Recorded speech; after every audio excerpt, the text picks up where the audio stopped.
নমস্কার, কেমন আছেন সবাই? আশা করি ভালো আছেন। আসামে এম এ বর্ধমানে বউ একটা নতুন পর্বে আপনাদের স্বাগত জানাই। তো আজকে বানাবো সুজির ইডলি। তো অনেক দিন থেকে ভিডিও দেওয়া হচ্ছে না, কারণ নতুন জায়গায় এসে পরিবেশটাও ঠিক বুঝতে পারছিলাম না। তো ভাবলাম আজকে রাত্রে থেকে শুরু করি। তো এখন সন্ধেবেলা বাজে 7:30। তো শুরু করলাম। সুজি নিয়ে নিলাম, তারপর 2 গ্লাস সুজি।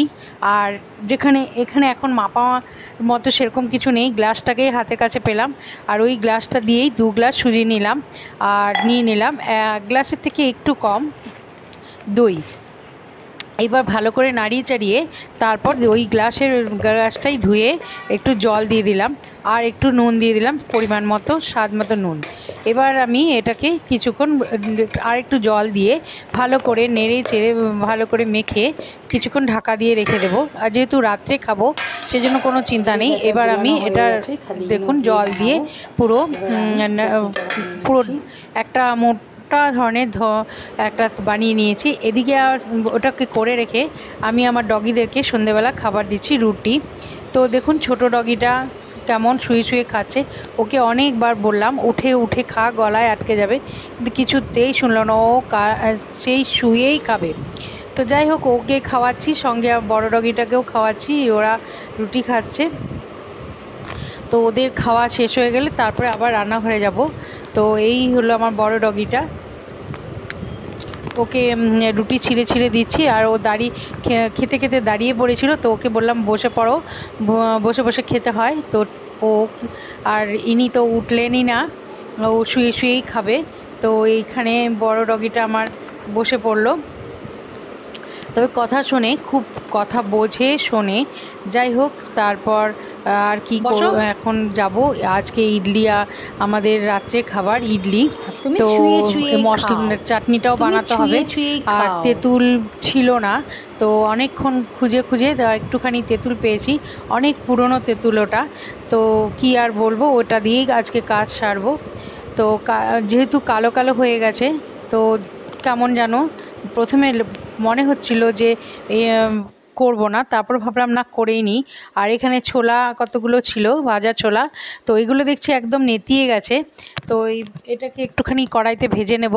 তো কড়াইতে ভাজার জন্য গ্যাসে কড়াই বসিয়ে পাউডারটা, কেনা নারকেলটা, সেটাই আমি দেবো। আর এখানে দেবো নারকেল, যেহেতু নারকেলটা আমার কেনা নারকেল, তাই ড্রাই নারকেল, তাই এটাকে পরে দেবো। তো আগে ছোলাটাকে একটু হালকা গরম করে ভেজে নিই। তো কড়াই বসিয়ে দিলাম, কড়াইতে সর্ষে তেল দিয়ে দিয়েছি, আর দিয়ে দিলাম জিরে, আর শুকনো লঙ্কাগুলো এবার দিয়ে দেবো। গোটাই দিয়ে দিলাম, কারণ যেহেতু পেস্ট হবে সেজন্য কোনো অসুবিধা নেই। তো গোটা শুকনো লঙ্কাগুলো দিয়ে এবার ছোলাটাও দিয়ে দেবো।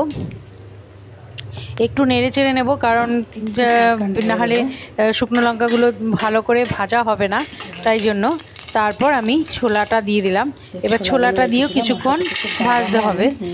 আর সঙ্গে কিছু বাদাম দিয়েছিলাম। ছোলাটা দিয়ে আমার মনে হচ্ছিল চাটনিটা একটু কম হবে, তাই জন্য একটুখানি বাদামও দিলাম, খেতে ভালো হয় সেই জন্য। তো ছোলা বাদাম ভাজা হয়ে গেলে আমি এটাকে ঠান্ডা করে মিক্সিতে বেটে নেব। তো ঠান্ডা হতে দিয়েছি। এদিকে আমি চলে এলাম ব্যাটারটার এখানে, ইডলি ব্যাটারটার এখানে। তো এখানে আমি সুজি, আর এটা দেখুন কত ঘন হয়ে গেছে। তো এবার দিয়ে দেবো ইনো।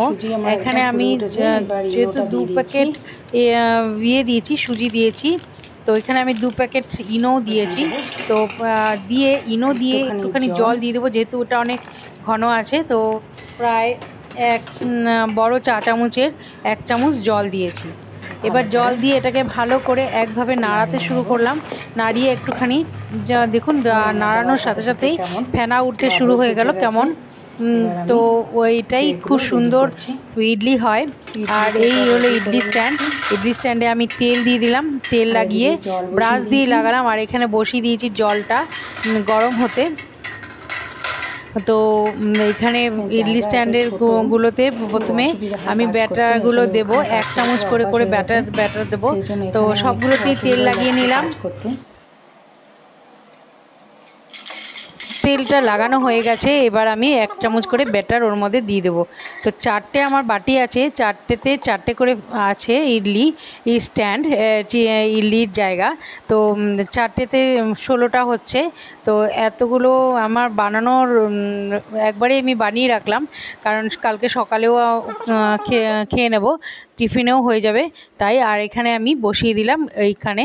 আর 5 মিনিটের জন্য আমি ইডলি বাটি ঢাকা দিয়ে দিলাম। আর 5 মিনিট পরে আমি এটা খুলে নেব, কিন্তু গরম গরম খুলবো না। তো যাই হোক, আর এদিকে চাটনিটাও বানিয়ে নিচ্ছি। আর এই যে তেঁতুলটা দেখুন অনেক পুরনো, তাই চাটনিটা আমার একটু কালো কালো হয়ে গেছিলো, কিন্তু খেতে খুব ভালো হয়েছিল। এটাকে আমি একটু পেস্ট করে নিচ্ছি। তো যাই হোক, এই যে চাটনি আমার পেস্ট করা হয়ে গেছে। আর তারপরে এবার তড়কা লাগাবো।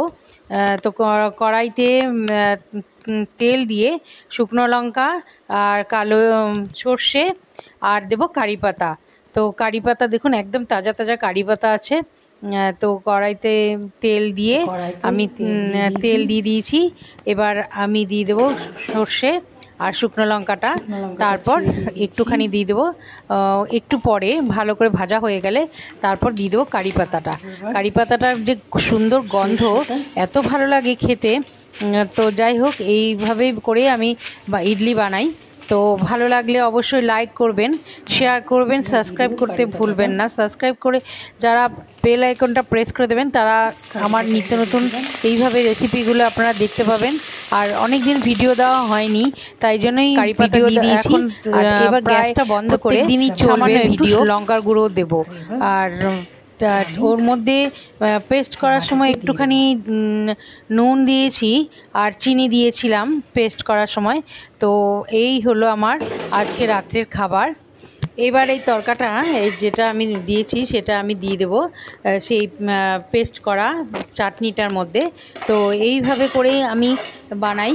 আর যদি আপনাদের ভালো লাগে তাহলে অবশ্যই অবশ্যই লাইক করবেন। বন্ধুরা অনেক ভালোবাসা দিচ্ছেন আপনারা, আরও আমি আপনাদের কাছে অনেক কৃতজ্ঞ বললেও ভুল হবে, কিন্তু তবুও আশা করি আপনারা এইভাবে আমাকে ভালোবাসা দিয়ে যাবেন আর আমাকে এগিয়ে যেতেও সাহায্য করবেন।